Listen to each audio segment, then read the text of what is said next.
আমাদের আজকের আড্ডা কিন্তু 106তম, অর্থাৎ 106th আমরা পৌঁছে গেছি। আজকে আমাদের সাথে যিনি রয়েছেন তিনি এক অনন্যা, তিনি এক ব্যতিক্রমী মানুষ। তিনি সত্যি অসাধারণ একটি কাজের সঙ্গে যুক্ত হয়ে রয়েছেন, যেটা আমাদের মানুষকে, আমাদের সমাজকে এক লাফে অনেকটা অনেকটা দূর এগিয়ে নিয়ে চলে গেছে। এবং সেটা যে আমাদের কত বড় একটা ইন্সপিরেশন, সেটা যে কি করে ফেলেছেন উনি জানেন না, হয়তো আমরা জানি এবং আমাদের আগামী প্রজন্ম জানবে উনি কি করে ফেলেছেন। ডক্টর নন্দিনী ভৌমিক, মহিলা পুরোহিত, প্রিস্টেস। এই কথাটা বোধহয় আমরা আগে খুব একটা শুনিনি, জানি না এটা কি। প্রিস্টেস কিছু কথা হতে পারে নাকি, কিন্তু না, হয়েছে প্রিস্টেস। গত 10 বছর ধরে এই কথাটাকে উনি প্রথমে যে খুব নরম অবস্থায় ছিল, আজ উনি একটা শক্ত ভিতে দাঁড় করিয়ে দিয়েছেন যে এটার একটা আলাদা আলাদা মানে আছে, এটার একটা আলাদা জগৎ আছে। এটা উনি নিজে। ফিরে যাচ্ছি গত 10 বছর আগেকার কথা। 10 বছর আগে এই মানুষটি নিজের কিছু বেদ সংস্কৃত মন্ত্র নিয়ে কোথাও কোনো বিয়ে বাড়িতে গিয়েছেন, বিয়ে অনুষ্ঠানে কোনো কন্যাকে বিয়ে দেওয়ার জন্য। বিয়েও হয়েছে এবং বিয়েতে মন্ত্রোচ্চারণ হয়েছে, মন্ত্রোচ্চারণের পরে কিছু গান বাজনা হয়েছে, ঠিক আছে। মহিলা পুরোহিত, হয়তো কেউ আর চোখে দেখেছে, নানানভাবে কথাবার্তা বলেছে, অনেক কিছুই হলো। কিন্তু তারপরে তো ওনার অনুষ্ঠানটা শেষ হয়ে যাওয়ার পরে অন্য পুরোহিত চলে এসেছেন, কারণ কন্যা দানটা তো হয়নি, কন্যা দান করতে হবে, কারণ কন্যা দান ছাড়া একটা বিয়ে হতে পারে না। সেই 10 বছর আগে, আজকে আরো 10 বছর পেরিয়ে গেছে। এই মানুষটি কিন্তু যাকে অন্যভাবে তাকিয়েছিল, অন্যভাবে দেখেছিল, তিনি আজ একটা সময় পান না বিয়ে বাড়িতে, এক একটা দিনে বিয়ে বাড়িতে হয়তো 10টা জায়গা থেকে ওনাকে আমন্ত্রণ জানাচ্ছে এবং খুব গ্ল্যাডলি, খুব আনন্দে, খুব সাহস করে তাকে ডাকছে, আমার মেয়ের বিয়েটা দেবেন। শুধু মেয়ের বিয়ে না, উনি কিন্তু পারলৌকিক ক্রিয়া, অন্নপ্রাশন, গৃহপ্রবেশ, সব রকম জায়গাতে উনি ওনার জায়গাটা বিস্তার করে দিয়েছেন। কিভাবে করেছেন? সবাই সব পারে, কিন্তু করে দেখাতে পারে বোধহয় একজন মানুষ, যারা শুরু করতে পারেন। আর এই শুরু করার পরে আজকের দিনটা আরো এগিয়ে যাচ্ছেন এবং আমার মনে হয় উনি আগামী প্রজন্মকেও তৈরি করছেন, যারা পুরোহিত হিসেবে নিজেদের জীবিকা করার জন্য ভাবছে এবং এগিয়ে আসছে। তাই আমাদের আগামী দিনটা নিঃসন্দেহে অন্যরকম। তাই এই মানুষটির জন্য আমাদের কুর্নিশ। এই মানুষটির সাথে আমরা আজকে সারা সন্ধে কাটাবো, ওনার গল্প শুনবো, ওনার যে লড়াই, ওনার লড়াইটা পরে কিভাবে উনি এগোলেন এবং এগোনোর সাথে সাথে কি দেখলেন এবং আজ উনি কি পেলেন। আপনি আমাদের সাথে আজকে এসেছেন, আমাদের আড্ডার মায়া কিন্তু পরিপূর্ণতা লাভ করবেন নিঃসন্দেহে আজকে। তা আমি ডেকে নিচ্ছি ডক্টর নন্দিনী ভৌমিককে। সকলকে শুভ শারদিয়া, অনেক শুভকামনা, অনেক অনেক। এবং সবাই যারা এসেছেন ভীষণ ধন্যবাদ জানাই, কৃতজ্ঞতা জানাই, কারণ একটা অন্য ধরনের কাজ করি তো, এবং এই অন্য ধরনের কাজ করতে করতে এর ব্যাপ্তিটা ক্রমশ যখন হতে থাকলো, এতটা বিস্তার, এই বিস্তারটা তো বুঝতে পারিনি। আমি আমার মতন পথ চলছিলাম, সে গল্প সবটাই বলবো। কিন্তু যখন ব্যাপ্তিটা হয় তখন তার একটা বিরুদ্ধ শক্তিও তো কাজ করে। সেই বিরুদ্ধ শক্তিকে প্রতিবন্ধক হিসাবে না দেখে তাকে যদি বন্ধু হিসাবে একটু বুঝিয়ে তাকে ডিল করা যায়। ওই যে আমরা সবে দুর্গাপুজো করে উঠেছি, তো ওই প্রসঙ্গই এলো। একজন আমাকে জিজ্ঞেস করলো যে দুর্গাপুজো শুরুতে পদ্ধতিগত যে শুরুটা, সেটাতে দেখা যাচ্ছে এই ভূত প্রেত রাক্ষস পিশাচ এদের সবকে আহ্বান করা হচ্ছে খুব আদর করে, কি মিষ্টি করে আহ্বান করা হচ্ছে। ওরা যেগুলো খেতে ভালোবাসে সেগুলো সব অর্ঘ্য হিসেবে সাজানো হচ্ছে, তাদের নিয়ে আসা হচ্ছে এবং বেশ কল্পনা করা হচ্ছে যে তারা এসে গেল, তারা বসলো, হ্যাঁ, খাট পেতে তুই ভাত বেড়ে দি খাবে ভাই, একদম সেরকম ব্যাপারটা। ও মা, যেই পুজোটা হয়ে গেল ওদের বলল যাও যাও, এক্ষুনি তোমরা চলে যাও, আমরা এবার পুজোয় বসবো। তো প্রতিবন্ধকতা সবসময় থাকবে, কিন্তু সেটা ভীষণভাবে খুব রূঢ়ভাবে লড়াই না করে সেই প্রতিবন্ধকতার সঙ্গে যদি একটু ভালোভাবে ট্যাকল করা যায়, ডিল করা যায়, তাহলে আমার মনে হয় কাজ অনেক ভালো হয়। শুরু করব কবি নজরুলকে দিয়ে। তারও একটা কারণ আছে। তার অদ্ভুত সুন্দর কবিতা, যেটা আমাকে সাহস জুগিয়েছে চিরকাল। জাতের নামে বজ্জাতি সব, জাত জালিয়াত খেলছো জুয়া, ছুলেই তোর জাত যাবে, জাত ছেলের হাতের নয় কোমোয়া। বলতে পারিস বিশ্বপিতা ভগবানের কোন সে জাত? কোন ছেলের লাগলে ছোঁয়া অসুচি হন জগন্নাথ? ভগবানের জাত যদি নাই, তোদের কেন জাতের বালাই? ছেলের মুখে থুতু দিয়ে মার মুখে দিস ধূপের ধোঁয়া। এটা খুব ইন্সপায়ারিং। এবার দুর্গাপুজোয় সপ্তমীর দিন গোছাচ্ছি সব, এবার পুজোয় বসবো। প্রচুর রিপোর্টার আসেন, জার্নালিস্ট ভাই বোনেরা আসে, তারা নানান রকম কভার করতে চায় কিভাবে পুজোটা হয়। সরাসরি প্রথমেই সপ্তমীর সকালবেলায় জিজ্ঞেস করে বসলো, আপনি রবীন্দ্রসঙ্গীত ব্যবহার করছেন কেন দুর্গাপুজোতে? বিয়েতে করছিলেন, অন্নপ্রাশনে করছিলেন, সেটা মেনে নেওয়া গেল। দুর্গাপুজোতে রবীন্দ্রসঙ্গীত? আপনি জানেন না রবীন্দ্রনাথ হিন্দু নন? তো সেই জন্য আমি তাকে একটাই উত্তর দিলাম, ও মা, আমি তো নজরুল গীতিও ব্যবহার করি, এই সেরেছে। কি হবে তাহলে? কারণ আমার সন্ধি পুজো তো শুরু হয় এলো এলো ওই রণরঙ্গিনী দিয়ে, ওর থেকে মানানসই গান আর কি পাবো আমি? তো এদের মধ্যেও তফাৎ। এরা তো ঋষি, এরা তো সাধনা করেছে, এরা যেটা উপলব্ধি করেছে সেটা তার এক কণাও তোমরা বুঝতে পারবে না। এবং এদের উপলব্ধির মূল সোর্স কি জানো? বৈদিক সাহিত্য। পড়াশোনা করেছে, জেনেছেন, তবেই ওই কথাটা লিখেছেন। না হলে দেখতে পাচ্ছি প্রত্যেকটা মন্ত্রের সাথে এই গানগুলো এত সাজুজ্য হয় কি করে? মন্ত্রগুলো বৈদিক সাহিত্যের ওপর রয়েছে, তার নির্যাসটুকু নিয়ে তৈরি হয়ে আছে, গানগুলোও তাই হয়ে আছে। আমার নিজের কথা বলার আগে আমার মনে হয় একটু পরিবেশটা রচনা করা দরকার। ধর্ম নিয়ে ডিল করি তো, তাই ধর্ম কি সেটা একটু পরিষ্কারভাবে বুঝে নেওয়া আমাদের সময় এসে গেছে।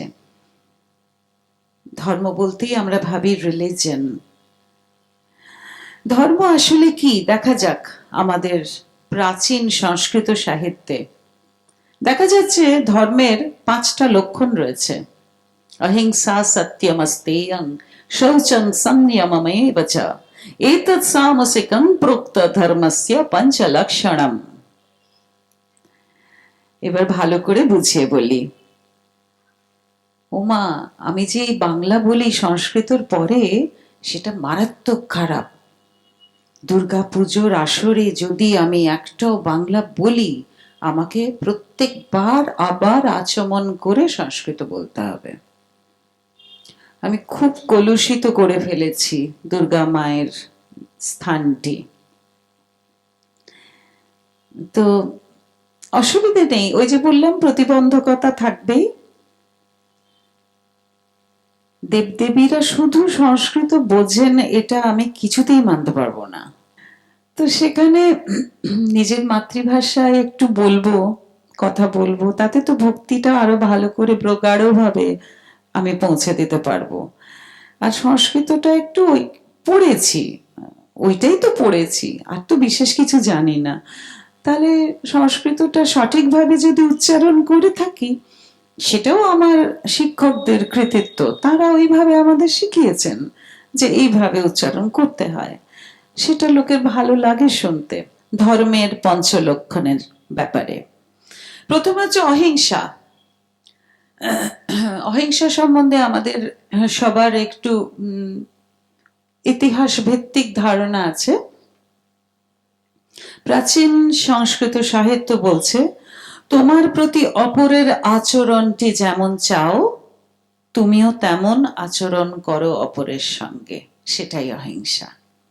আমি কখনো চাইবো না এক্ষুনি কেউ এসে আমাকে একটা চপেটাঘাত করুক, সুতরাং আমিও করব না। 2 নম্বর হচ্ছে সত্য। সত্য কি? কাজ, মন এবং কথা এক হওয়া খুব কঠিন। আমরা যেটা ভাবি সেটা বলি না, যেটা বলি সেটা করি না।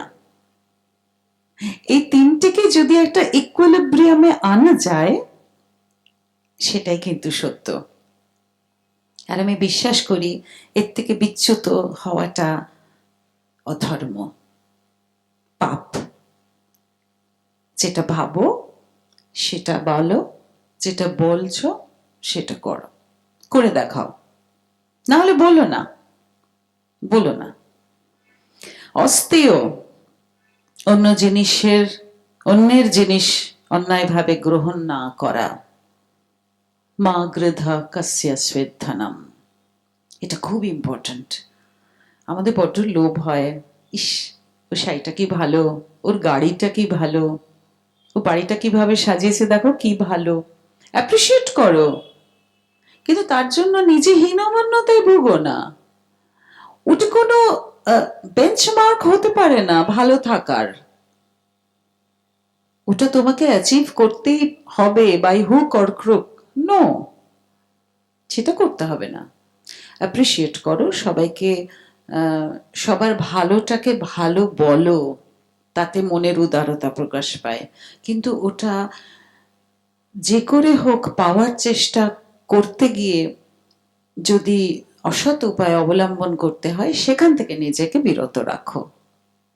অন্যের জিনিসের প্রতি লোভ করো না। শৌচ। আমি এই দাদা মৃত্যুঞ্জয় দা আমাকে একবার বলেছিলেন, চণ্ডীপাঠ করবে? বললাম হ্যাঁ, করিনি কখনো, খুব ভালো লাগবে। হ্যাঁ, কেন করবো না, কিন্তু তার সাথে সাথে বাংলা করতে হবে। বাংলা না বললে অনেকে জানেই না চণ্ডীতে কি আছে। তো উনি সব আয়োজন করে দিয়েছিলেন। সেই প্রিপারেশনটার সময় আমার মা একটা অর্গানাইজেশনের সাথে আছেন যারা চণ্ডীপাঠ করেন বহুদিন ধরে, আমরা ছোটবেলা থেকে দেখে আসছি। মাকে সঙ্গে সঙ্গে বললাম, মা তোমরা আমাদের তো একটু ছোট করতে হবে, পুরো অতটা করব না, ঠিক ইম্পর্টেন্ট জায়গাগুলো বেছে বেছে করব, তোমরা কোন কোন চ্যাপ্টারগুলো করাবো? মা বললো এই বইটা অমুকের কাছে আছে, ও বলতে পারবে, তুই ফোন কর। ভদ্রমহিলাকে ফোন করলাম, তখন সন্ধেবেলা, আমি খাটে শুয়ে শুয়ে চণ্ডী পড়ছি গল্পের বইয়ের মতন। ওনাকে বলতে উনি সাংঘাতিক রিয়াক্ট করলেন, কি বলছো, এখন এখন আমি স্নান করতে পারবো না। আর না না, মানে চণ্ডী বইটা মানে কোন কোন ওটা আমি স্পর্শ করবো কি করে, এখন সন্ধ্যে 7টা বাজে, তুমি বুঝতে পারছো না আমার কাপড় টাপড়।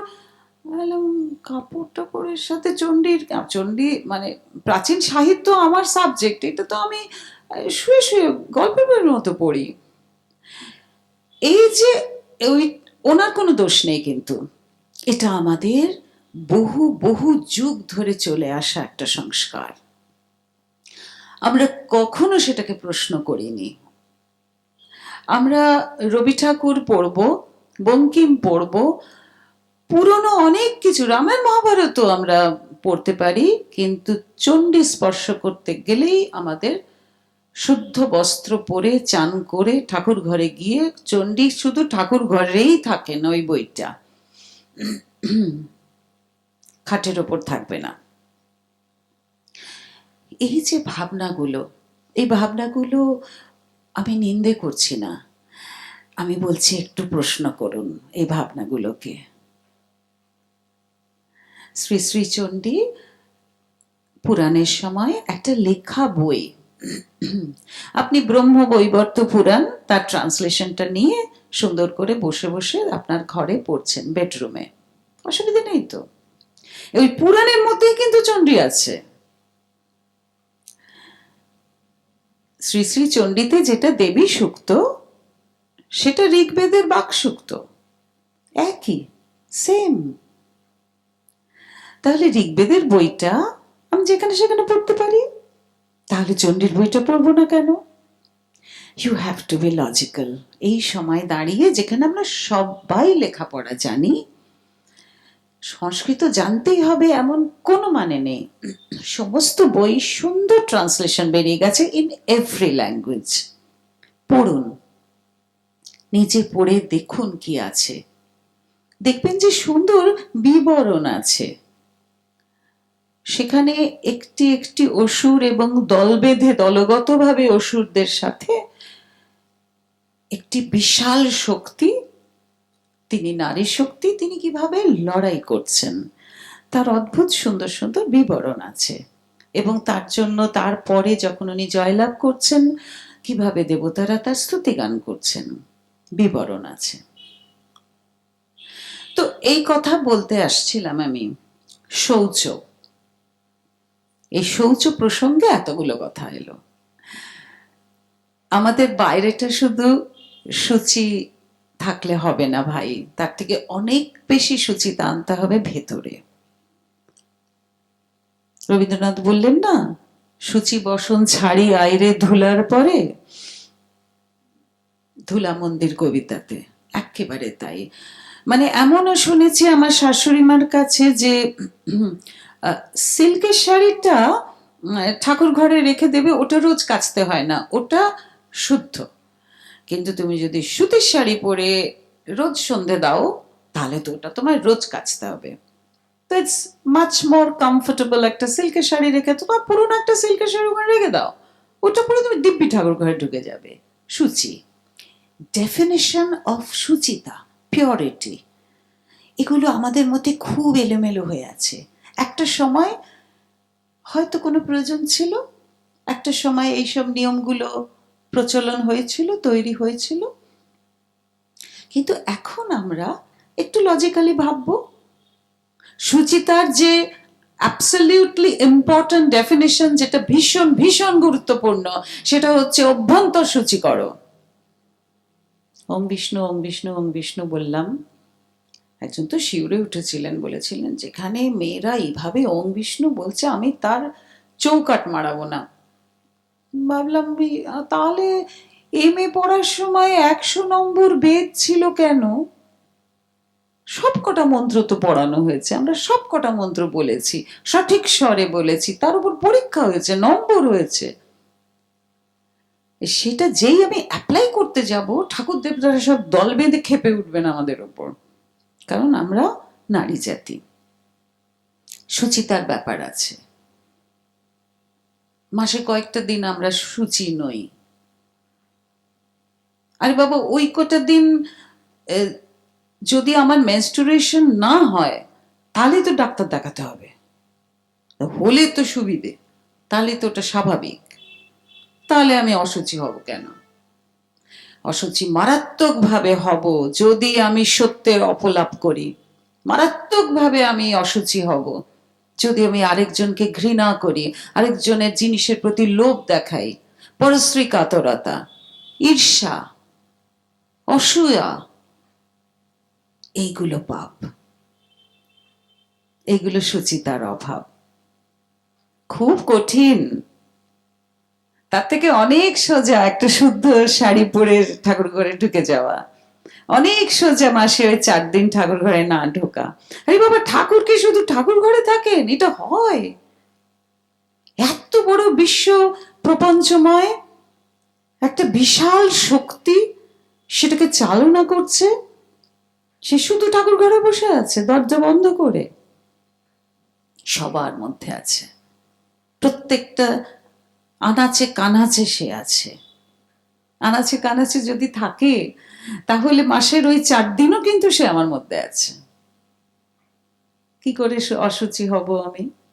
এই যে ওম বিষ্ণু বলি, তারপরে যে কথাটা বলি, স্মরেত পুণ্ডরীকাক্ষং সবাস্য অভ্যন্তর শুচি।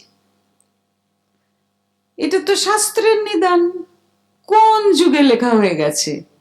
তুমি স্মরণ করো, কিচ্ছু বলতে হবে না তোমাকে, শুধু স্মরণ করো, ভেতর বাইরে তুমি পবিত্র, সার্টিফিকেট দিয়ে দেওয়া আছে।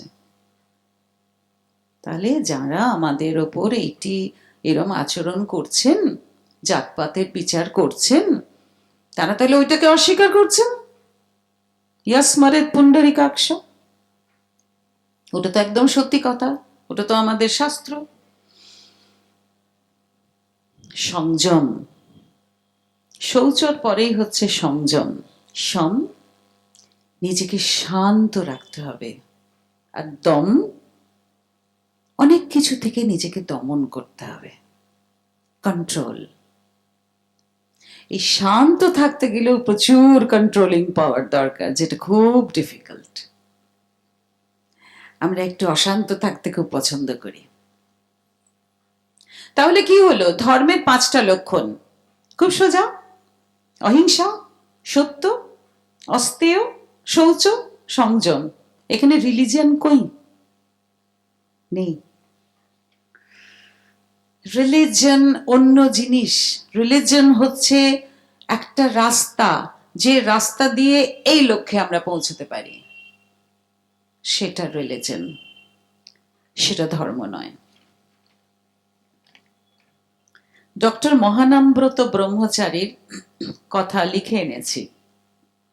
ধর্মের প্রতিশব্দ রিলিজন নয়, কোনো কিছুর ধর্ম হলো তার প্রকৃতি বা ইনহেরেন্ট কোয়ালিটি। আগুনের ধর্ম দহন করা, জলের ধর্ম তৃষ্ণা নিবারণ করা। মানুষের ধর্ম হলো এমন কিছু গুণ যা না থাকলে মানুষকে মানুষ বলা যায় না। পশু পাখি তার ধর্ম নিয়ে জন্মায়, মানুষকে তার ধর্ম অর্জন করতে হয়। সেটা না করতে পারলে মানুষ পশুর সমান। মানুষের ধর্ম হলো মনুষ্যত্ব, যেটা অর্জন করতে হয়, ভেরি ডিফিকাল্ট। বুদ্ধদেব পথে পথে ভিক্ষা করছেন। মা, তুমিও এসেছো? বুদ্ধদেব পথে পথে ভিক্ষা করছেন। একটি গৃহস্থের বাড়ি গেছেন, সেই বাড়ির গিন্নি মহিলা প্রচন্ড রেগে আছেন, প্রচন্ড ক্ষিপ্ত। বুদ্ধদেব অল্প বয়স, এসে বলছেন, সব কি হচ্ছে? কাজ করো, রোজগার করো, এরকম করে পথে পথে ভিক্ষে নেবে, তারপরে খাবে বা দিব্যি না, এটা তো সোজা কাজ। খুব খারাপ খারাপ কথাও ব্যবহার করলেন। বুদ্ধদেব স্মিত হাসছে সবটা শুনলেন, নড়ছেন না, সমানে দাঁড়িয়ে আছেন, খুব অস্বস্তিকর। ভদ্রমহিলা শেষে প্রচন্ড রেগে গিয়ে ভেতরে গেলেন, যা পেলেন একটু ওনার ঝুলিতে দিয়ে দিলেন। না, বুদ্ধদেব বললেন, যদি এটা ফিরিয়ে দিই, ফেরত নিয়ে নেবো, নো প্রবলেম, ফেরত নিয়ে নেবো। তা বুদ্ধদেব বললেন, না না, শুধু জিনিসগুলো না, ওই কথাগুলো, ওগুলো তো ফেরত নিয়ে নিতে হবে। ভদ্রমহিলার মানে কয়েক সেকেন্ড লাগলো টু রিয়েলাইজ, একটা মারাত্মক রিয়েলাইজেশন হলো ওনার মধ্যে। এটা হলো মনুষ্যত্বের অর্জন করা, এটা কোনো রিলিজিয়াস ট্রান্সফরমেশন নয়, এটা ইনহেরেন্ট হিউম্যান কোয়ালিটি, যেটা ওনার মধ্যে ছিল না, সেটা উনি রিয়েলাইজ করলেন। যত মত তত পথ আমরা জানি। একং সদ্বিপ্রা বহুধা বদন্তি, একদম বৈদিক সাহিত্যে রয়েছে। এক, উনি এক, নিরাকার ব্রহ্ম, মানুষ তাকে আলাদা আলাদা চোখে দেখে। ঠাকুর বলছেন, মিছরির রুটি সোজা করে ধরে খাও, আর করে ধরে খাও, টেস্ট সমান, মিষ্টি মিষ্টি লাগবে খেতে। যে পথ তুমি চাও সেই পথে তুমি তাকে পাওয়ার চেষ্টা করো। এরকম মনে করা ঠিক নয় যে একমাত্র তোমার ঘড়িটাই ঠিক আর অন্যের সবার ঘড়িগুলো ভুল। স্বামী লোকেশ্বরানন্দ বলছেন, আমরা সবাই যদি একটু ভেতরে খুঁজি, অন্তরের দিকে দৃষ্টি ফেলি, তবে দেখব সেখানে রয়েছে প্রেম, পবিত্রতা, মৈত্রী, সৌহার্দ্য, জ্ঞান, ঐক্য, উদারতা, সব ভেতরে থাকে। তাকে ভাসিয়ে আনতে হয়। একজন ল্যাটিন স্কলার ছিলেন, তার একজন ইলিটারেট মেড ছিল, সহায়ক। সেই ল্যাটিন স্কলার সারা দিন ধরে শুধু রিসার্চ আর পড়াশোনা, প্রচুর ল্যাটিন বলতেন। এই ভদ্রমহিলা কিচ্ছু বুঝতেন না, উনি সংসারে গৃহকর্ম করে যেতেন। এই ভদ্রমহিলা একবার খুব অসুস্থ হয়ে পড়লেন, ডিলিরিয়াম হতে লাগলো। সেই ডিলিরিয়ামের মধ্যে উনি কনস্ট্যান্টলি ল্যাটিন বলতে লাগলেন। তো যাই হোক, তাকে তো খুব চিকিৎসা করে তাকে সুস্থ টুস্থ করে ফেলা হলো। তখন ডাক্তার জিজ্ঞেস করলেন, এর কি উনি এইরকম একজন মানুষের বাড়িতে কাজ করেন, কি যোগ্য মানুষ, শি নোজ ল্যাটিন ফ্লুয়েন্টলি। তার মালিক বললেন, না, ও এক ফোঁটাও ল্যাটিন জানে না। যে ফিলসফার তিনি বললেন, সবটা সাবকনশিয়াস মাইন্ডে ছিল, সেটা বেরিয়ে এসছে। তো এই যে স্বামী লোকেশ্বরানন্দ বলছেন যে এই কোয়ালিটিস গুলো, প্রেম, পবিত্রতা, মৈত্রী, সৌহার্দ্য, সব আমাদের মধ্যে কিন্তু আছে আছে সেটাকে টেনে বের করা, সেটাকে একটু ভাসিয়ে নেওয়া। পথের পথিক সেও দেখে যাবে, তোমারও বারতা মোর মুখ ভাবে, সকল গর্ব দূর করিয়ে দেব, তোমারও গর্ব ছাড়িব না। অহং ভাবটাকে একটু সরিয়ে দেওয়াটা খুব কঠিন, কিন্তু সরিয়ে দিতে পারলে খুব সুবিধে। শঙ্খ ঘোষের একটা কবিতা বলে তারপর আমার নিজের গল্প শুরু করব।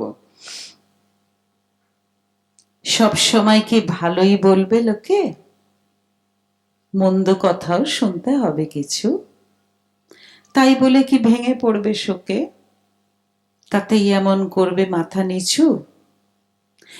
এও প্রকৃতির জোয়ার ভাটার মতো, যাওয়া আসার ছন্দ মেনেই চলে। রাত্রিবেলায় বিরাট ছিল ক্ষত, ভোর ধুয়ে দেয় সবটা শিশির জলে। রাত্রিবেলাটাই ক্ষত থাকে, কারণ রাত্রিবেলার মতন অন্ধকার যদি মনের মধ্যে বাসা বাঁধে, তাহলে ক্ষতগুলো খুব বেশি বেশি করে আঘাত দিতে পারে। মনের মধ্যে আলোটা যদি নিয়ে আসা যায়, তাহলে দেখবে ক্ষতগুলো আস্তে আস্তে ধুয়ে যাচ্ছে। একদম পরীক্ষিত সত্য। যত ক্ষতকে প্রশ্রয় দেবে, তত ক্ষত বাড়বে, ক্ষতর কষ্টটা বাড়বে, মনের অন্ধকার আরো ঘনীভূত হয়ে যাবে। দেখেছো কিরকম কথা বললো আমাকে, আচ্ছা কেন বললো, ওটা তো না বললেই পারতো, ওটা নিয়েই কিন্তু চর্চা করে যাচ্ছি, লোকে তো বলবে। এরকম একটা কাজ করছি, সপ্তমীর সকালে না হলে ওরকম কথা বলে কেউ? তো তাই বলছি, মনের অন্ধকার যদি একটু একটু করে সরিয়ে দেওয়া যেতে পারে, তার জন্য একটু জানলা দরজাগুলো খুলতে হবে, আলোটা যাতে আসতে পারে, আলোটাকে ভেতরে ঢুকতে দিতে হবে, জানলা দরজাগুলো একটু খুলতে হবে। মেনস্ট্রুয়েশন থাকলেও অঞ্জলি দিতে হবে, ব্রাহ্মণত্ব অর্জন করতে হয়। ব্রাহ্মণত্বের যে গুণগুলো আছে সেটা বাই বার্থ হয় না, একটা সময় হতো। যখন নিয়মগুলো হয়েছিল তখন কিন্তু একটা অন্য যুগ, সেই যুগে একটা সাধনার যুগ। সেখানে যিনি একজন সায়েন্টিস্ট, তিনি একজন ঋষি, তিনি সাধনা করছেন, তার অধীনে অসংখ্য ছাত্র সংযমের সাথে তার পাঠ নিচ্ছে। সেটা একটা অন্য সময়, সেই সময়ের সাথে এই সময়ের কোনো তুলনা হয় না। সেই সময় একটা সাধক একটা কথা বললে সেটা ফলে যাচ্ছে, আশীর্বাদ হচ্ছে, অভিশাপ হয়ে যাচ্ছে। সেই সময় একটা মন্ত্র বললে যে বলছেন তার মধ্যে এত সাধনালব্ধ শক্তি রয়েছে, সে মন্ত্র ফল দিচ্ছে। আমরা তো বই পড়ছি, ব্রাহ্মণত্বের গুণগুলো যে কোনো মানুষ অর্জন করলে সে ব্রাহ্মণের কাজগুলো করতে পারবেই। মনুসংহিতাতে বলছেন যে ব্রাহ্মণ যদি তার গুণগুলো বেশি দিন নার্চার না করেন, তার বিরুদ্ধাচরণ করেন, তাহলে তিনি শূদ্রত্ব প্রাপ্ত হবেন। এটা কিন্তু শাস্ত্রেই বলা আছে। কতটা উদার আমাদের ভারতীয় ঐতিহ্য, সেটাকে আমরা খুব কনসিয়াসলি, সচেতনভাবে শেকলে মুড়ে মুড়ে আজকে এইখানে এনে ফেলেছি। শুরু করেছিলাম বহু বহু আগে, আমার বড় মেয়ের বিয়ের সময়। আমাদের আমি লেডি ব্রেভন কলেজের ছাত্রী। আমাদের টিচার ছিলেন প্রফেসর গৌরী ধর্মপাল। তিনি অনেক আগে একটি সুন্দর বিবাহ পদ্ধতি তৈরি করেছিলেন, নাম দিয়েছিলেন পুরো নূতন বৈদিক বিবাহ। তিনি নিজেও পৌরোহিত্য করেছিলেন, তার ছাত্রীদের দিয়েও কিছু করিয়েছিলেন। এগুলো আমার কিছু জানা ছিল না। তারপর দীর্ঘদিন দিদির অসুস্থতায় পুরো ব্যাপারটাই বন্ধ হয়ে গেছিল। আমার সাথে দিদির আবার পুনর্মিলন হয় ওই আমার বড় মেয়ের বিয়ের বছর দুয়েক আগে। একটা সেমিনারের ব্যাপারে দিদিকে আমার কলেজে বক্তা হিসেবে নিয়ে যাব, সেই জন্য গিয়েছিলাম। এই যে আবার পুনর্বার আমরা মিলিত হলাম, আমি দিদির খুব প্রিয় ছাত্রী ছিলাম, ওই আর কি আবার মিলেমিশে গেলাম, আবার ভাব বিনিময়, আবার বেদ চর্চার বিনিময়। হঠাৎ দুম করে বললেন, পৌরোহিত্য করবে? বললাম কিসের? না, আমার একটা বই আছে, দাঁড়াও বের করে দিচ্ছি। বইটা নিয়ে এলেন, এসে বললেন এটার একটা খুব সংক্ষেপ, সবটা বুঝিয়ে বুঝিয়ে আছে, করবে? আমি আর রুমা, আমার সহপাঠিনী, আমরা দুজনেই ওনার ছাত্রী। আমি রাজি হয়ে গেলাম সঙ্গে সঙ্গে। এই শুরু। দিদি দীক্ষা দিলেন মানে আমাদের বুঝিয়ে দিলেন কিভাবে করতে হয়। আমি আর রুমা ভীষণ পরিশ্রম করলাম, করে একদিন দিদিকে বললাম, দিদি আমরা রেডি, আপনাকে শোনাতে এসছি। বললেন বলো, শুনি। আমরা দারুণ ভাবে করে টরে খুব স্যাটিসফাইড হয়ে দিদির মুখের দিকে তাকালাম, বললাম হয়েছে দিদি? বললেন খুব খারাপ হয়েছে। বললাম ও, হয়নি কেন? সব তো বলেছি। বলে স্পিরিটটা ধরতে পারোনি, হয়নি। এই আমাদের পথ চলা শুরু। বছরে একটা, 2 বছরে একটা ডাক। সেই জন্য বলতে পারো, অনেকে আমায় জিজ্ঞেস করে যে পরিবার থেকে কোনো বাধা আসেনি। না, কারণ পরিবার সেটাকে খুব সিরিয়াসলি নেয়নি। নিজের মেয়ের বিয়েটা দিয়েছি, এই এই সাহচর্যটা অবশ্যই পেয়েছি। পরিবার একটু দুরকম ভাগে বিভক্ত হয়ে গিয়েছিল ওই সময়, কেউ মত দিয়েছিলেন, কেউ দেননি, সেটা আলাদা কথা, সেটা খুব স্বাভাবিক। কিন্তু এই যে পথ চললো, আমি আর রুমা চলতে লাগলাম টুকটুক করে, তাতে কারোর কোনো অসুবিধে হয়নি, কারণ সমাজেরও কিছু এসে যায়নি, পরিবারেরও কিছু এসে যায়নি, কারণ সবাই জানতেন যে কিছুদিন বাদে আমরা এটা ছেড়ে দেবো, কারণ আমার কলেজের চাকরি, আমি থিয়েটার করি, সময় কোথায়। দিদি চলে গেলেন, তখন একটু একটু করে আমাদের পরিচিতি হচ্ছে। আমি বুঝতে পারলাম যে সময়ের সাথে সাথে দীর্ঘ বছর ধরে অধ্যাপনা করার জন্যে ইয়াং জেনারেশনকে খুব কাছ থেকে দেখেছি, তো ওদের আশা আকাঙ্ক্ষা, প্রশ্ন জিজ্ঞাসা, ওদের অপছন্দ, এগুলো আমি খুব কাছ থেকে দেখেছি। তো আমার মনে হচ্ছিল, বারবার মনে হচ্ছিল যে দিদি স্ক্রিপ্টটা আরো ডেভেলপ করা উচিত। উনি খুব উদার ছিলেন, আমি বলেছিলাম, দিদি কিছু কিছু জায়গায় কিন্তু আমি আরেকটু কিছু সংযোজন করব, বা একটু বদল করব, বা আরেকটু ছোট করব, যেগুলো একটু দুর্বোধ্য লাগছে সেগুলোকে আরেকটু ঠিক করতে হবে, আরেকটু কাছে পৌঁছতে হবে। উনি বললেন হ্যাঁ ঠিক আছে। আমি বললাম তাহলে গানটা যদি আমরা আহ, দিদি বলেছিলেন তোমরা রবি গান ব্যবহার করতেও পারো, বইতে সেরমই লেখা আছে। সেখানে আমি আর রুমা দুজন সঙ্গীত শিল্পীকে ইনক্লুড করলাম আমাদের মধ্যে, সেমন্তিদি এবং পৌলমী, সিরিয়াসলি কাজটা করব বলে। এই যে শুভমাস্তু বলে দলটি তৈরি হলো, একটু অন্যভাবে পদক্ষেপ ফেলতে লাগলাম। মানুষকে তা প্রায় ঘন্টাখানেক কনভিন্স করতে হতো। যারা আসতেন আমাদের কাছে, আমার বাড়িতে ডাকতাম, ডেকে বোঝাতাম, বোঝাতে বোঝাতে বেশিরভাগ সময় ফেল করতাম, মেটেরিয়ালাইজ করতো না, কিন্তু অনেক সময় তারা রাজি হতেন। তো পাত্রপক্ষ রাজি হলো তো কন্যাপক্ষ হলো না, পাত্র কন্যাপক্ষ দুজনেই রাজি কিন্তু সিনিয়ররা হলেন না, এরকম বহু বহু বিয়ে আমাদের ক্যান্সেলড হয়ে গেছে কনফার্মড হবার পরেও। এইরকম অবস্থায় আঘাত এলো, দিদি চলে গেলেন। দিদি চলে গেলেন, তারপরে একটা অদ্ভুত আঘাত এলো যে দিদির লেখাটা আমি অন্যায়ভাবে করায়ত্ত করে ফেলেছি। প্রমাণ কই যে এটা দিদি আমাকে দিয়েছেন?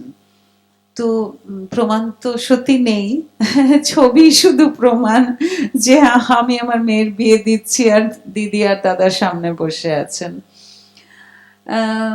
তখন এটা আমার কাছে ব্লেসিং ইন ডিসগাইজ হলো। নতুন করে পড়াশোনা করে খুব সুবিধে হলো, পড়তে ভালোবাসি তো, ইন্ডোলজিস্ট আমি।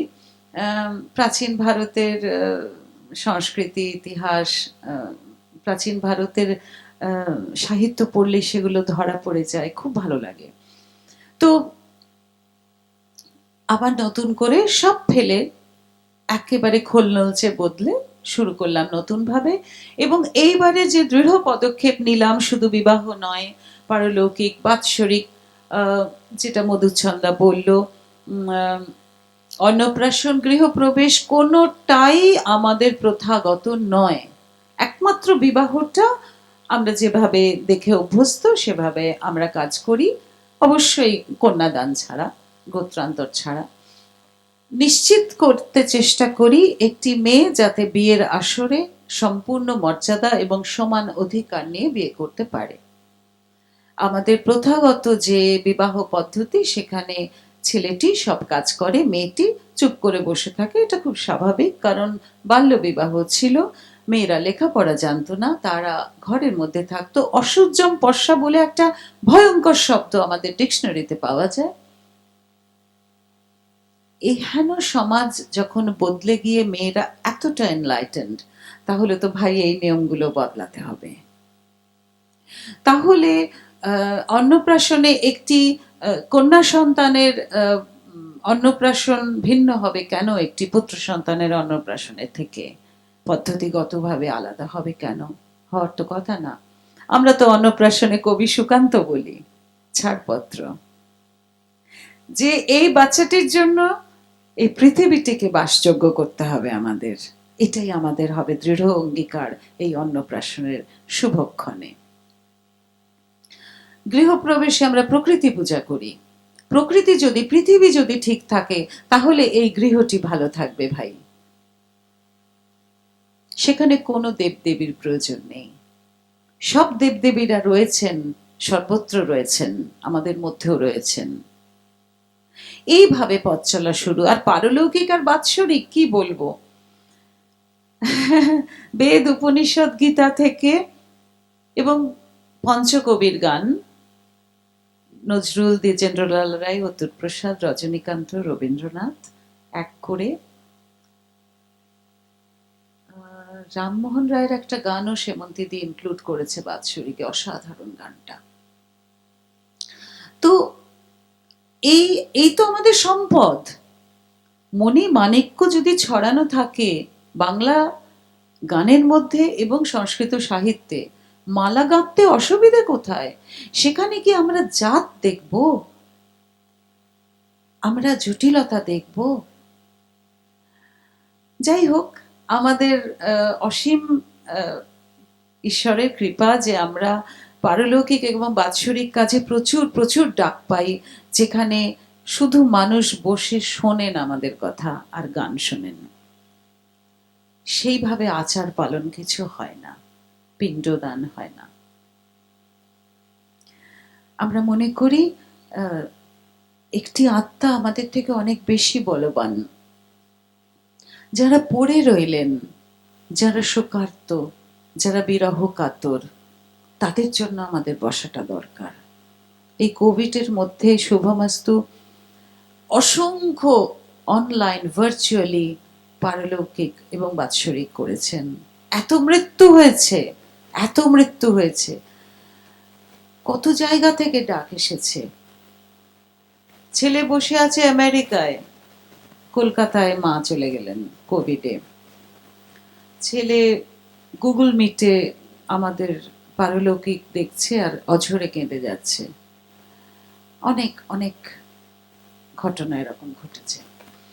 তো এই কথাগুলো বলতে চাইছি কেন, প্রায় 200-র ওপর বিয়ে দেওয়া হয়ে গেছে, তো তার মানে তো সমাজটা একটু একটু বদলাচ্ছে, তার মানে মানুষ গ্রহণ করছে। না হলে সিনেমাটা তৈরি করার জন্য প্রস্তাবটা আসতো না। ওটা তো একটা বিরাট পদক্ষেপ। খুব বারণ করেছিলাম, বলেছিলাম যে তোর প্রথম পরিচালক হিসেবে প্রথম সিনেমা অরিত্র করিস না, ফ্লপ করবে, ভুল করছিস।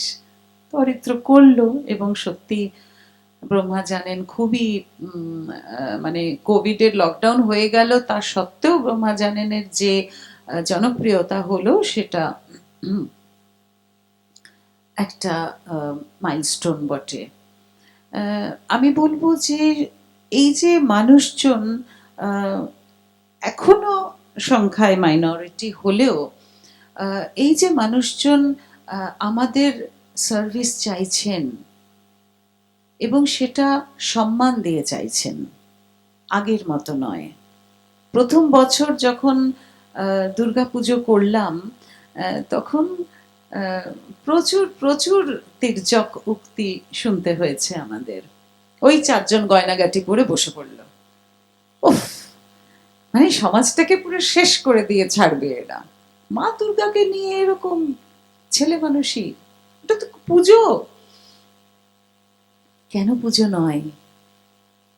সবটা বুঝিয়ে বলছি বলে, বাংলা বলার পরে আবার ফের আচমন করছি না বলে,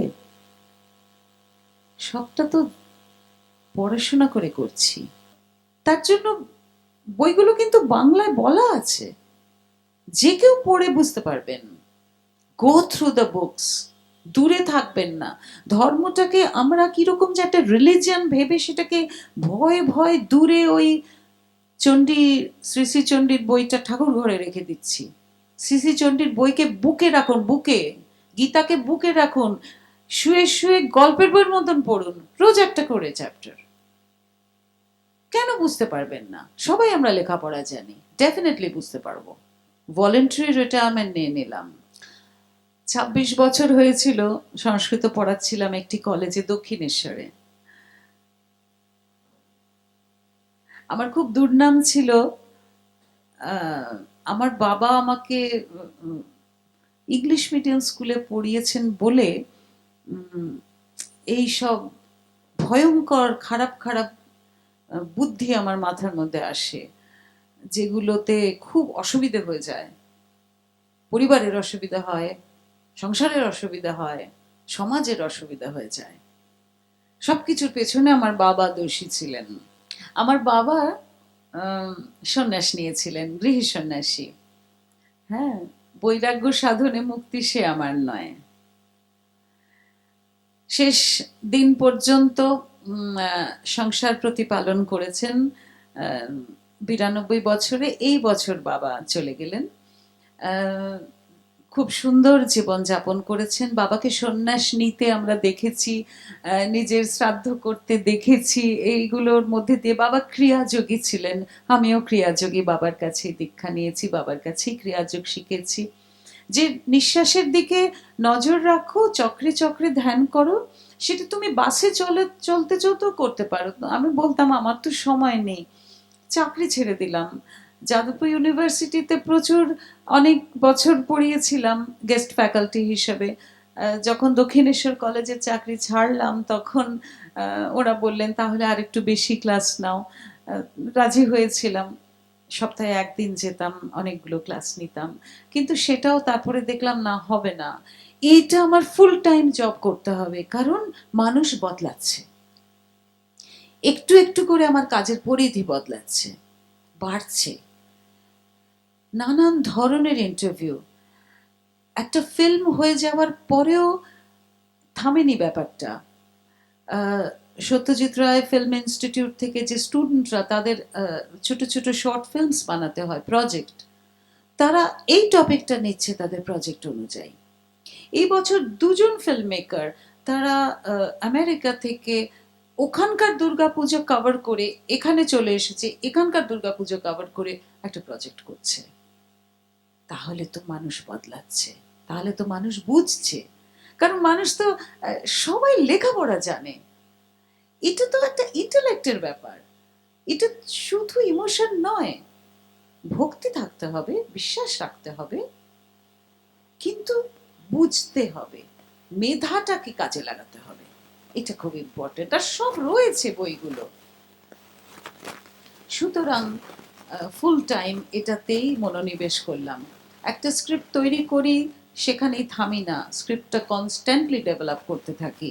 আমাদের সিঙ্গিং টিমকে খুব চাপ দিয়ে রাখি যে তোমরা একটা গান করছো, 2 বছর বাদে কিন্তু গান বদলাবে। কারণ রবীন্দ্রনাথ যখন এইভাবে গান লিখে গেছেন, সেগুলো তো কাজে লাগাতে হবে।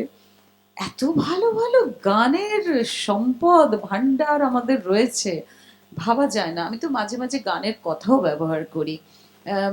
গত বছর সপ্তমীতে ভাবলাম যে 3টে অঞ্জলি সংস্কৃত মন্ত্র দেওয়ার পর দেখি তো প্রণাম মন্ত্রটা যদি রবি ঠাকুর বলি, অন্তর মম বিকশিত কর অন্তরতর হে, লোকে মুগ্ধ হয়ে গেল, ভীষণ অ্যাপ্রিসিয়েট করলো।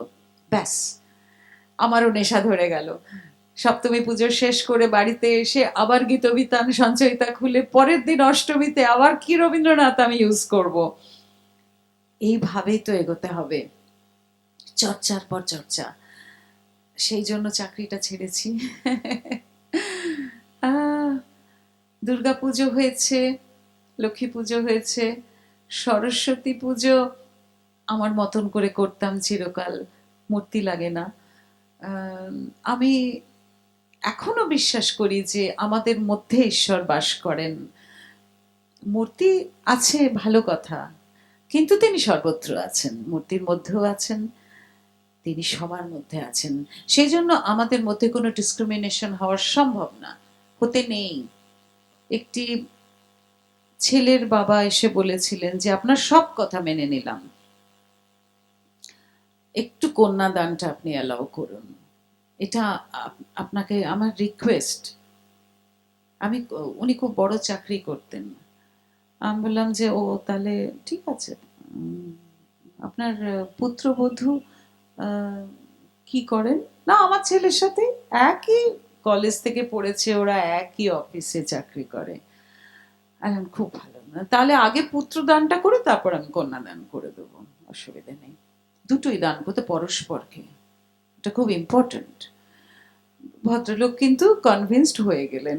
ওই যে মনুষ্যত্ব অর্জন, রিলিজিয়াস ট্রান্সফরমেশন নয়, কিন্তু সামহাও মানে ঈশ্বরের কৃপা যে উনি সেটা শুনেছিলেন কথাটা। আবার সেরকম খুব দুঃখজনক ঘটনাও আছে। একটি ফোন এলো যে দিদি আপনার পৌরোহিত্যে বিয়ে করতে চাই। মেয়েটি যে দিন বলল, সেই দিন আমি দূরে কোথায় একটা মানে আসানসোল বা দুর্গাপুর, মানে আমি এক সন্ধ্যায় যে দুটো বিয়ে দেবো সেটারও উপায় নেই, আমি কলকাতার বাইরে। আমি তো পারবো না। মেয়েটি অসম্ভব কেঁদে ফেললো, বলে আমার লড়াইটা এইভাবে নষ্ট হয়ে যাবে। বললাম কেন, কি হয়েছে? বলে আমি আজকে 3 দিন খাই না দিদি, আমি অনাহারে আছি, কারণ আমার বাবা বলেছেন যে কন্যাদান করলে আমি সরাসরি স্বর্গে যাব, মানে কন্যার পিতা সরাসরি স্বর্গে যাবেন, সুতরাং স্বর্গ প্রাপ্তিটা থেকে কেন তুমি আমাকে বঞ্চিত করছো? কোথাকার কোন নন্দিনী ম্যাডাম, তিনি আমার স্বর্গের পথের কাঁটা, এটা আমি কল্পনা করতে পারছি না। আর আমার মেয়ে, তার ফোন নাম্বার কোত্থেকে জোগাড় করেছে? এই ঘোর অন্যায়। আমি আজকে 3 দিন খাওয়া ছেড়ে দিয়েছি।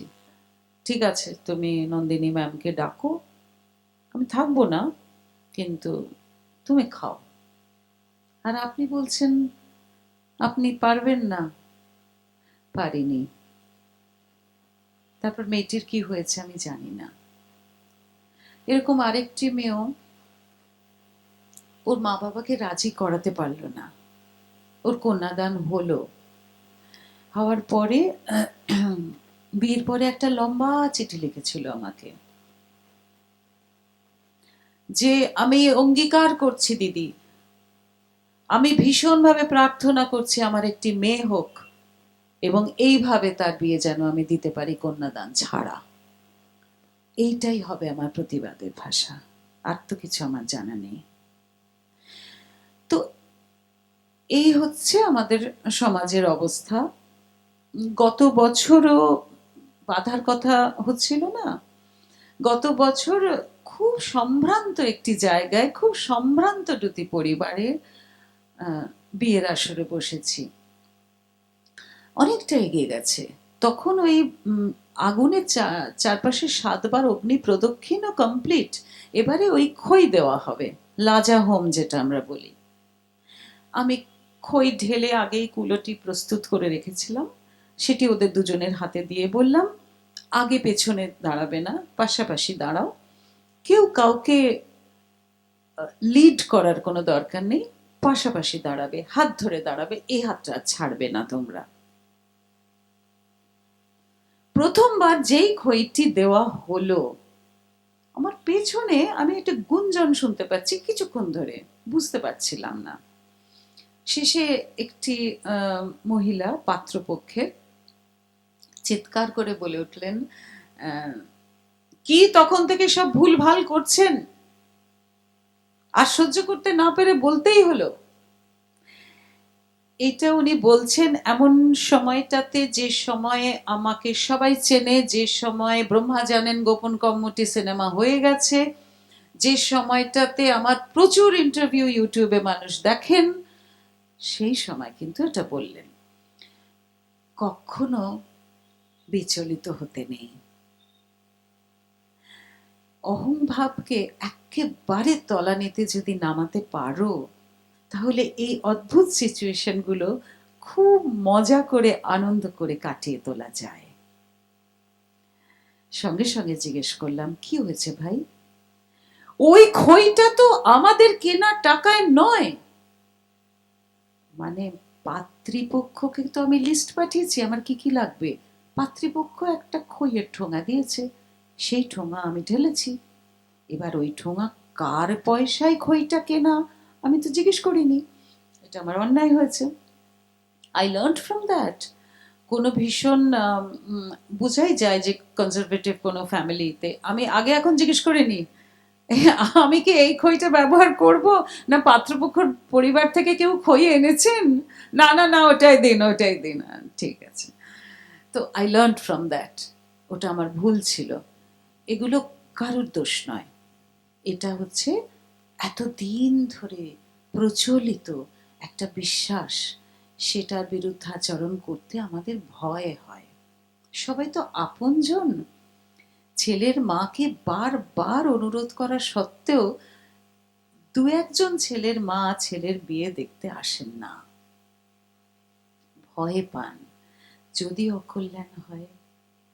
শেষে একটা নিয়ম চালু করেছি যে সিঁদুর পরানোর পরে, ওটাও তো আমার আবার বোথ ওয়েজ হয়, যেটা সিনেমাতেও দেখিয়ে দিয়েছে, যে সিঁদুর আমাদের ওটাও একটা সিম্বলিক, ওটা সৌভাগ্যের তিলক, একে অপরকে পরাবে। তো সেইটা পড়ানোর পরে বোথ সাইডস আমি দুই পক্ষের বাবা মা পিতা মাতাদের আহ্বান জানাই, তাদের জন্য একটি সুন্দর আশীর্বাদ মন্ত্র থাকে, সেই মন্ত্র তারা বলেন। এবং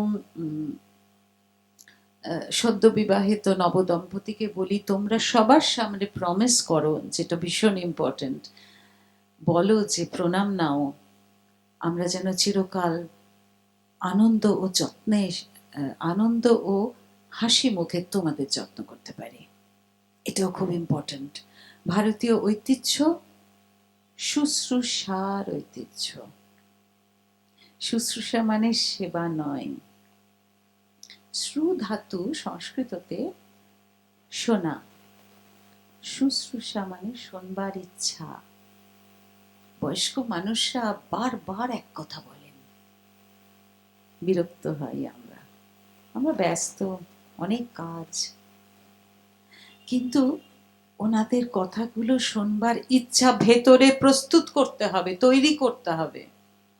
একটা হোয়াটসঅ্যাপে ভিডিও এসেছিল, পার্কে বসে আছে একটি ছেলে, সে ওয়ার্ক ফ্রম হোম করছে ল্যাপটপ নিয়ে একটি বেঞ্চে, তার পাশে তার বৃদ্ধ বাবা, কানে খুব কম শোনেন। তিনি বলছেন ওটা কি পাখি ডাকছে, ছেলেটি কাজ করতে করতে গ্লান্স করে পাখিটার নাম বলে দিল। তখন ভদ্রলোক শুনতে পেলেন না, আবার জিজ্ঞেস করলেন ওটা কি পাখি ডাকছে, ছেলেটা আরেকবার নাম বলল। ভদ্রলোক তবুও বুঝতে পারলেন না, বললেন ওটা কি পাখি ডাকছে। ছেলেটা আছড়ে মেরে ল্যাপটপটা বন্ধ করে বলল, what is this father, let me work. এক কথা তুমি বারবার জিজ্ঞেস, কান্ট ইউ আন্ডারস্ট্যান্ড এই পাখিটার এই নাম। বাবা বললেন যে তুই যখন একদম ছোট্ট ছিলি, এই পার্কের এই বেঞ্চেই তোকে নিয়ে বসতাম, তুই কথা বলতে পারতিস না, আদো আদো পাখিটা ডাকতো, ওইটাই তোকে আমি বলতে যাচ্ছিলাম। পাখিটার নাম তুই জিজ্ঞেস করতিস, নামটা তুই উচ্চারণ করতে পারতিস না, আমি রোজ বারবার নামটা তোর কানে দিতাম যাতে তুই উচ্চারণ করতে পারিস। ছেলেটি ল্যাপটপ ফেলে বাবাকে জড়িয়ে ধরে কাঁদলো, বলল সরি ফাদার। এটা হচ্ছে শুশ্রূষা, সেবা নয়। বাবা মা যখন রোগগ্রস্ত হয়ে বিছানায় পড়বেন, তখন তার আয়া ঠিক করে দেওয়া, নার্স ঠিক করে দেওয়া বা পা টিপে দেওয়া। বাবা মা যখন রিটায়ার্ড হবেন, তখন থেকেই তাদের কথাটা শোনবার মতো ধৈর্য নিজেদের মনের মধ্যে তৈরি করা, এটা হচ্ছে মনুষ্যত্বের অর্জন। এটাই কিন্তু আমাদের ধর্ম। খেয়াল করে দেখবে দাদা, রাজারা বসতেন, রাজপুরোহিতরা পাশে বসতেন, এবং মিনিস্টার্সরা সবসময় ব্রাহ্মণ। আমরা চাণক্যকে দেখেছি, মিনিস্টার্সরা সবসময় ব্রাহ্মণ পণ্ডিত। পড়াশোনার সাংঘাতিক একটা অ্যাপ্রিসিয়েশন ছিল, এবং পড়াশোনাটা কিন্তু শুধু পড়াশোনা ছিল না, ওটা একটা সাধনা ছিল। মানে তারা সব যোগী পুরুষ ছিলেন। মেয়েরাও, হ্যাঁ হ্যাঁ, অ্যাবসলিউটলি, মেয়েরাও বৈদিক যুগে তো প্রচুর মেয়েরা ভীষণভাবে সাধনা করেছেন। বাক তো মানে দেবী সূক্তে বাক যেটা বলছেন, তিনি একজন নারী ঋষি, তিনি বলছেন যে আমি সবটা বিশ্ব ব্রহ্মাণ্ড নিয়ে খেলছি, যেটা পরবর্তীকালে গানে আমরা দেখতে পাই, খেলিছ বিশ্বলয়ে বিরাট শিশু আনমনে। আর কেউ, হ্যাঁ বলো। হ্যাঁ হ্যাঁ, কন্যাদান করি না, তার কারণ হচ্ছে, প্রথম কথা হচ্ছে কেন হতো, সেটা খুব ইম্পর্টেন্ট। একটি মেয়ে যখন 5 বছর, 6 বছর, 7 বছর, 8 বছর বয়স, তখন তার বিয়ে হয়ে গেল, তখন তার মেনস্ট্রুয়েশন শুরু হয়নি, তার বিয়ে হলো, এবং সেই বিয়েতে তার তো খেলার বয়স, তার বিয়ের যে বৈবাহিক জীবনের যে গুরুত্ব, সেটা তো তার বোঝা তার পক্ষে সম্ভব না। তাকে শাড়ি টাড়ি পরিয়ে একটি পিঁড়িতে তুলতে হবে, কারণ তার হাইট ম্যাচ করছে না তার বরের সাথে মালা বদল করবে কি করে, ওখান থেকে কিন্তু প্রচলন। হ্যাঁ, এবং সে এই ফার্স্ট টাইম তার বরকে দেখছে, তাই মুখটা ঢাকা থাকে। আমরা এখন সবটাই মানে ওটা এখন খেলার ছলে বড় বড় মেয়েরাও পিড়িতে করে ঘোরে বা বন্ধুরা আনন্দ করে, সেটা দ্যাটস ডিফারেন্ট, কিন্তু ঘটনাটা তাই। এইবার তুমি ভাবো যে যদি একটি 6 বছরের মেয়ে, ভাবো তোমার বাড়ির 6 বছরের মেয়েটি, সে তো শিশু, এবং যখন শুরু হয় তখন একটা উৎসব হয়, সেলিব্রেশন শ্বশুর বাড়িতে। কেন? সে মা হতে পারবে, সে মা হতে পারবে। এবং ওই বিয়ের আসরে ওই মেয়েটির মাথা থেকে পা পর্যন্ত একটা শুদ্ধিকরণ করা হয়, কারণ তার শরীরটি পবিত্রীকরণ শুদ্ধিকরণ করে নেওয়া হলো, কারণ ওই সংসারের ওই গোত্রের একটি সন্তানকে সে তার পেটে ধারণ করবে। এটা তো খুব ইনসাল্টিং। এইবারে বলো আমাদের বড় বড় মেয়েদের কথা। তারা লেখাপড়া জানলো, তারা অ্যাডাল্ট, তারা নিজেরা পছন্দ করে বিয়ে করলো, তারা চাকরি করছে, তারা রিসার্চ করছে, তারা বিদেশ চলে যাচ্ছে। তাহলে খামোখা দান করতে যাব কেন? শুধু শুধু গোত্রান্তর করব কেন?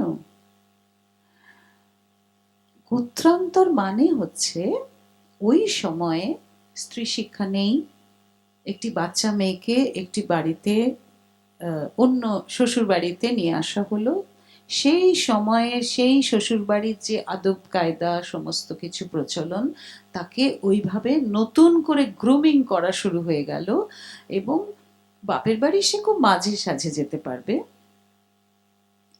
সে এই পরিবারের সন্তান ধারণ করবে। সুতরাং গোত্র মানে হচ্ছে একজন ঋষি, তার অধীনে যে বিশাল এলাকা জুড়ে সমস্ত শিষ্যরা রয়েছে, তারা তো থাকতো, তারা তো হোস্টেল লাইফের মতন থাকতো, সেই যে ওটা একটা ফ্যামিলি মতো হয়ে গেল। সেই ঋষি যদি ভৃগু হন, এদের সব ভার্গব গোত্র হয়ে গেল, মানে ফ্যামিলি। গোত্র মানে একটা বড় পরিবার। তো এবার তুমি এখনকার যুগে আসো। একটি মেয়ে যখন আরেকটি ছেলেকে বিয়ে করলো, ওরা দুজনেই মানসিকভাবে প্রস্তুত যে আমি, ওর সংসারটা আমার হলো, এর সংসারটা তার হলো, এর মা বাবাকেও আমি শ্রদ্ধা করব, যত্ন করব, ওর মা বাবাকেও এ শ্রদ্ধা করবে, যত্ন করবে। আমাদের যে সন্তান হবে, আমাদের সন্তান হবে, আমাদের যেহেতু পিতৃতান্ত্রিক সমাজ এখনো ভারতবর্ষে রয়েছে, যে ছেলের পরিবারের যে পদবি, সেই পদবিটা সেই সন্তান গ্রহণ করবে। এটা পদবি। গোত্র ইজ সামথিং ডিফারেন্ট। আমার কথা হচ্ছে যে আমি যে পৌরোহিত্য করছি, আমি তো সাধক নই। তখনকার দিনে যারা পৌরোহিত্য করতেন তারা ঋষি ছিলেন, সাধক ছিলেন, তাদের প্রত্যেকটা কথার মন্ত্র কাজ দিত। আমি তো একটি সাধারণ মানুষ, গোত্রান্তরের যে মন্ত্রটি আমি বলে দেব, আমার কি অধিকার আছে একটি মেয়ের তার আগের জীবনটা সবটা মুছে দিয়ে নতুন জীবনে পদার্পণ করার আমি কাণ্ডারি হব? এটা তো উচিত নয়। সে তো জানে যে সে শ্বশুরবাড়ির সবাইকে আপন করে নেবে, কিন্তু তার জন্যে তার একটা আইডেন্টিটি মুছে দিয়ে আরেকটা নতুন আইডেন্টিটি তার মধ্যে নিয়ে আসার কোনো প্রয়োজন আছে বলে আমি মনে করি না। তাতে বরং সবাই তো লেখাপড়া জানে, সবার তো ইম্যানসিপেটেড, এম্পাওয়ার্ড সব মেয়েরা এখন। আমার মনে হয় তাতে বরং ক্ষতি হবে। জোর করতে গেলে ভাই ভেঙে যায়। আলতো করে ধরো, পেলব রাখো, সবাই ভালো থাকে, আমার এটা ধারণা। এই যে আমি সারা জীবন চাকরি করলাম নন্দিনী চক্রবর্তী ভৌমিক বলে, কারণ সমস্ত সার্টিফিকেটস ওই পদবিতে আছে, আর ভৌমিককে তো গ্রহণ করতে হবে, নাহলে আমার শ্বশুর বাড়ির সবাই রেগে যাবে। কিন্তু এখন সেটা কিন্তু নেই ভাই। এখন কিন্তু সেটা নেই। সোশ্যালি, সামাজিকভাবে কেউ হয়তো শ্বশুরবাড়ির পদবি নিচ্ছেন, কিন্তু চাকরি ক্ষেত্রে বাপের বাড়ির যে পদবি সেটা it doesn't make a difference. তাতে কিন্তু তুমি ওর হয়ে গেলে, পর হয়ে গেলে, এই ভাবনাটাই ভুল। এটা হয় না। এই যে আমরা পৌরোহিত্য করি, আমরা কোনো পদবি ব্যবহারই করি না। কেন? পদবি কেন ব্যবহার করব? পদবি যেই ব্যবহার করব সঙ্গে সঙ্গে ক্যালকুলেট করতে শুরু করছে যে ভৌমিক, ভৌমিক, বাবা ভৌমিক তো একটা ঝামেলার পদবি, এটা কায়স্থও হতে পারে, ব্রাহ্মণও হতে পারে। তাহলে নন্দিনী কি অ্যাকচুয়ালি? হ্যাঁ, এটা তো জানতে হবে। হ্যাঁ, ওই আর কি, তার উপর আমার সুচিতাটা নির্ভর করবে। সুতরাং এটা তো বিশ্বাস করি না। আমি বিশ্বাস করি না যে একটি মানুষ, একটি মেয়ের স্বামী হারা হলে সে সমাজে ব্রাত্য হবে এবং তার যে কোনো রিলিজিয়াস বা সোশ্যাল সেরিমনিজে তার পার্টিসিপেশন থেকে সে বিরত থাকবে, এটা বিশ্বাস করি না আমি। কারণ আমার আমার ঠাকুমা খুব বিদুষী ছিলেন। আমি শেক্সপিয়ার, ডিকেন্স আমার ঠাকুমার কাছে শিখেছি, পড়েছি। উনি ইংরেজিটা খুব ভালো জানতেন। সেই ঠাকুমা, আমার যখন বিয়ে হয় তখন ওই শ্বশুরবাড়ি চলে যাওয়ার আগে একটা আশীর্বাদ হয় না, সেই সময় আমি ওনাকে পাইনি। আমার ঠাকুরদাকে আমি দেখিনি। আমি ঠাকুমার কোলেই মানুষ হয়েছি, ঠাকুমার গায়ের গন্ধ নিয়ে আমি মানুষ হয়েছি। কিন্তু আমি যখন শ্বশুর বাড়ি যাচ্ছি, আমার জীবনের ওটা খুব একটা ভয়ঙ্কর মুহূর্ত, যেখানে একদম অচেনা একটা জায়গায় আমি চলে যাব। সেখানে তখন উনি ছিলেন না। দিরাগমনে এসে that was my first question. আমার মধ্যে একটা রেবেল বরাবর কাজ করেছে, তাই বোধহয় পেরেছি এতগুলো কাজ করতে। That was my first question, যে তুমি এত বিদুষী, তুমি আমাকে এইভাবে বাঁচতে শিখিয়েছো। আমার গ্রুমিং আমার ঠাকুমার হাতে। মানে বাবা অনেক সময় বলতেন যে এই বইগুলো ওকে পড়তে দিচ্ছ কেন আমার মেয়েকে। আমি কি কি ইংলিশ নভেলস বা কি কি পড়বো সেটা আমার ঠাকুমা ঠিক করে দিতেন, মানে আউটসাইড সিলেবাস কি কি পড়বো। তো আমাকে তো এই সময় এগুলো পড়তে দিতে না। তো আমার ঠাকুমা বলতেন যে খোকা, যুগ বদলেছে, তোমার সময় অন্যরকম ছিল, ওদের সময় অন্যরকম, ওদের এগুলো পড়তে হবে, দে হ্যাভ টু নো। এইরকম একটি মানুষ, আমি যখন বিয়ে শ্বশুরবাড়ি চলে যাচ্ছি, উনি আমাকে স্পর্শ করেননি। কারণ পাছে কেউ বলে যে বিধবা রমণীর স্পর্শ পেয়ে বউ শ্বশুরবাড়ি রওনা হলো। ভাবতে পারছো? তার বদলা আমি নেব না। আমার এই কষ্ট আমার এখনো মনের মধ্যে আছে, আমি ভুলতে পারি না এটা। কি অন্যায়, কি ভীষণ অন্যায়। আমরা শুভমাস্তুর 4 জন পুরোহিত শুরু করেছিলাম। এই বছর থেকে আমরা সব মিলিয়ে 14 জন। আরো দল আমাদের বেড়েছে। এবং এখানে কোনো ভেদ নেই ভাই, কোনো বিভেদ নেই। আমি ব্রাহ্মণ দেখে নিইনি, আমি দেখেছি তাদের সংস্কৃততে কত নম্বর তারা পেয়েছে, পড়াশোনাটা কত দূর করেছে, এবং প্রচুর ডক্টরেট, পিএইচডি করা মেয়েরা আমাদের দলে আছে, এবং কেউ পদবি ব্যবহার করে না। এবং ভীষণ ভালো কাজ করছে তারা, জানো তো, খুব ভালো কাজ করছে। এটা মন থেকে একদম মুছে দাও। হ্যাঁ, এবারে তুমি যদি সেখানে জোর করো না, নন্দিনীদি বলেছেন, আমি এবার ভোগ দেবই দেব, ডোন্ট মেক দ্যাট মিস্টেক। তুমি বাড়িতে করো, আরো 2 জেনারেশন লাগবে। It is not that easy. ওই যে বললাম না, গত বছর ওই খইটা কার টাকায় কিনেছিলাম। আমার শুভমাস্তুর যে নতুন মেয়েরা সবাই এলো, তাদের একটা কাউন্সেলিং ক্লাস করেছিলাম। তাতে সবাই সব থেকে দুঃখ পেল যখন বললাম, তোমরা যেখানে যেখানে কাজে যাবে, কোনো কাজ জায়গায় কিছু খেতে পারবে না, এইটা তোমরা একটু। সে কি, সব তো ভালো ভালো জায়গায় যাব, খাবো না।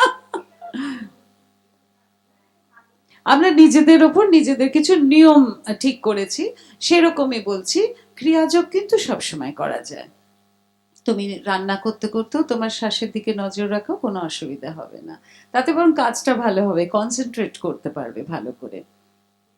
এই আজকেই তো একটা পোস্ট এলো, একজন আমাকে খুব হিতাকাঙ্ক্ষী পাঠালেন যে সেই ভদ্রলোক বলেছেন যে আমি এগুলো বলি এবং কাজগুলো করি শুধু মিডিয়ায় চমক দেওয়ার জন্য, যাতে আমার জনপ্রিয়তাটা বাড়ে। তো একে কি উত্তর দেবো আমি? আমার বাবা বলতেন যে তুমি কাজের মধ্যে শ্বাসের দিকে নজর রাখো। হ্যাঁ, কারণ একসাথে মানে নিরবিচ্ছিন্নভাবে একটি ঘরে ৪৫ মিনিট থেকে ১ ঘন্টা ধ্যান করা আমার এখনকার যে জীবন সেখানে খুব কঠিন। আমাকে সকালে উঠেই পড়তে বসতে হয়। হ্যাঁ, একটু হাঁটতে যাই, শরীরচর্চাটা, শরীরকে কিন্তু ঠিক রাখতে হবে। শরীর যদি ঠিক না থাকে সব গেল। হ্যাঁ, লোভ সংবরণ, খেতে হবে না। তুমি কখনো দেখবে না যে যে মেয়েদের কথা বলা আছে তারা কিন্তু হয় ঋষি পত্নী, নালে ঋষিকন্যা, ওই ফ্যামিলির হ্যাঁ একাডেমিশিয়ান তারাও। কিন্তু কখনো দেখছি না যে একদম গ্রাসরুট লেভেল থেকে সাধারণ মানুষ পড়াশোনা করছেন, বিদ্যালয়ে যাচ্ছে, মেয়েগুলো দল বেঁধে, এরকম তো দেখছি না।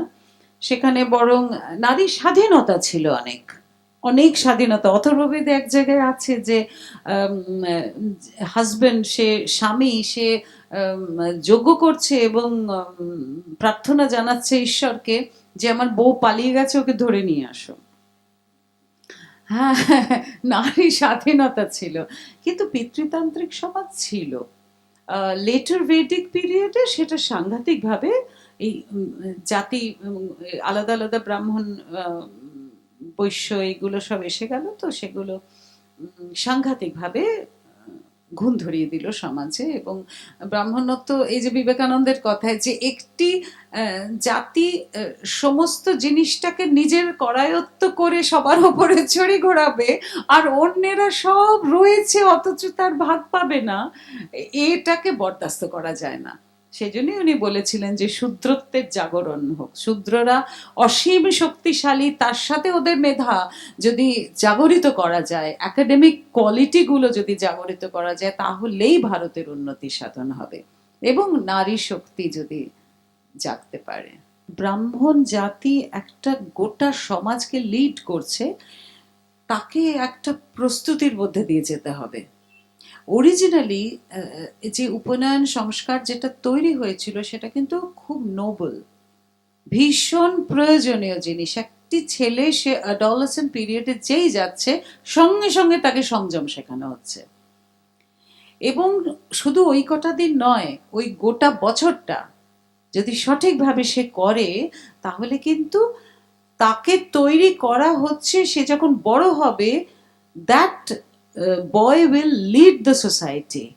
পুরো ধা হবে সে, সামনে দাঁড়িয়ে বলতে পারবে কি করতে হবে কি না করতে হবে, কারণ তার ভেতরে সেই কনফিডেন্সটা থাকবে, সংযম থাকবে, কন্ট্রোল থাকবে, প্রচুর পড়াশোনা থাকবে।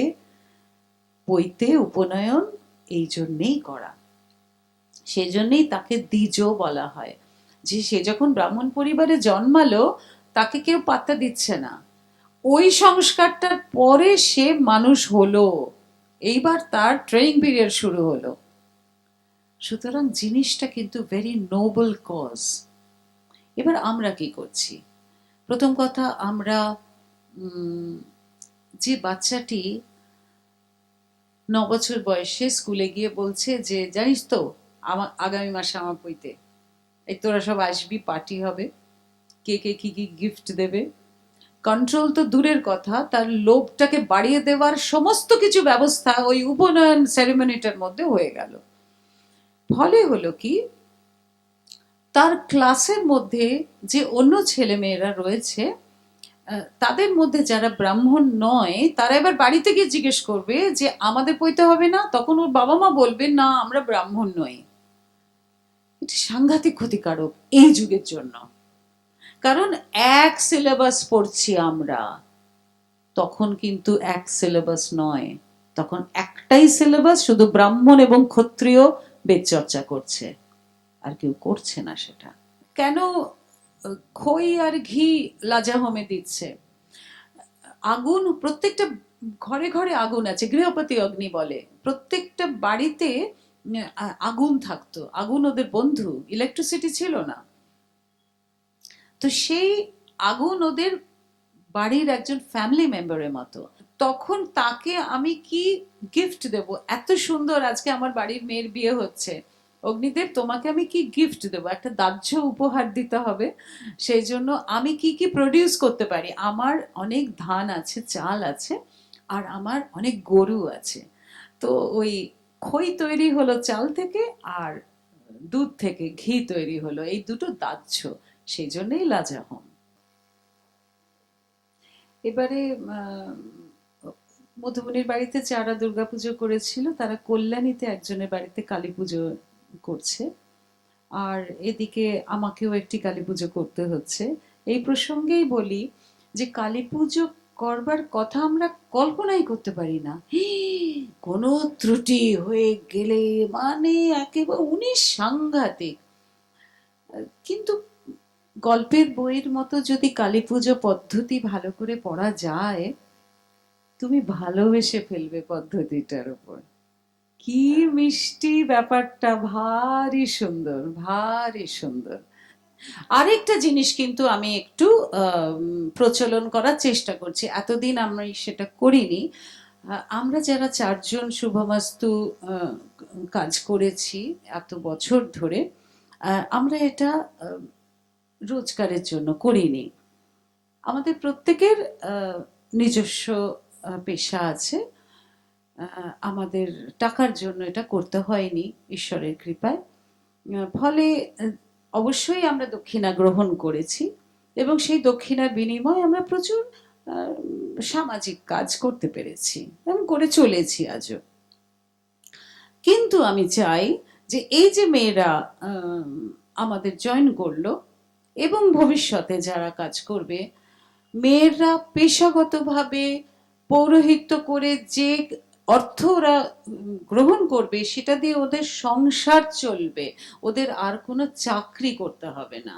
একটি বর আমাকে, ইয়াং বর আমাকে জিজ্ঞেস করেছিল, আচ্ছা আমাকে বারবার বলে দিয়েছে যে সিঁদুর যখন পরাবো ওদিকে যেন না তাকাই। আরে হাই কপাল, কতগুলো টাকা দিয়ে ও ব্রাইডাল মেকআপ করেছে, এবার তুমি মাঝখানে না দিয়ে সাইডে দিয়ে দিলে কারণ তুমি তাকালে না। তুমি ভাবতে পারছো তারপর তোমার জীবনটা কি কোনো সুখময় হবে এরপর? প্লিজ তাকাও, ডু ইট প্রপারলি। আমি অনেক বিয়ের কনেকে দেখেছি প্রফিউজলি বমি করছে, কারণ অ্যাসিড হয়ে গেছে। তো তার মধ্যে ভোরবেলা ঘুম থেকে তুলে খানিক দই চিড়ে খাইয়ে দিয়েছে, মানে সর্বনাশ। একেবারে খালি পেটে দই চিড়ে খেয়ে নিল, বাদ বাকি সময়টা ওকে ফলের রস খাইয়ে পায়, মানে চিন্তা করো অবস্থাটা। আমার এক কলিগ এর হাজবেন্ড মারা গিয়েছিলেন খুব অল্প বয়সে, ছেলেটি তখন 8 বছর বয়স। একটি প্রত্যন্ত জায়গায় ওরা থাকতো। আমি দেখেছি যে ওই ছেলেটিকে সব রকম আচার পালন করালো ওরা, পিতৃহারা ছেলেটিকে। এই আর কি, এটা তো দেখো এক একটা পরিবারের ভেতরকার জিনিস, তো সেখানে তোমার উচিতই না কিছু বলা। তুমি তোমার তোমার নিজের স্বাধীন জায়গা যতটা বিচরণ ক্ষেত্র আছে সেইখানে কাজ করো আস্তে আস্তে।